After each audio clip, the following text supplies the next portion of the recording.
Hey everyone, welcome to today's video. So in today's video, I'm going to go through how you turn off autoplay videos on Strava. So the one thing I will say is this only works for me on an iPhone. I've tried it on my Android. I don't have the option there. Maybe you will. If you do, please let me know.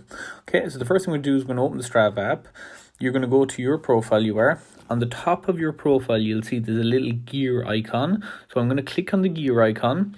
So once there, I'm going to go down to preferences, and about this fifth one down is autoplay video. You simply toggle that to off to turn it off, and if you want to turn it back on, you simply toggle it back on. It's as simple as that. So once you go out of there, now your videos will or won't autoplay depending on your setting. So I hope you enjoyed this video. If you did, please give the video a big thumbs up, subscribe to the channel, and if you have any questions, just drop them in the comments below and I'll do my best to answer them. Thank you very much.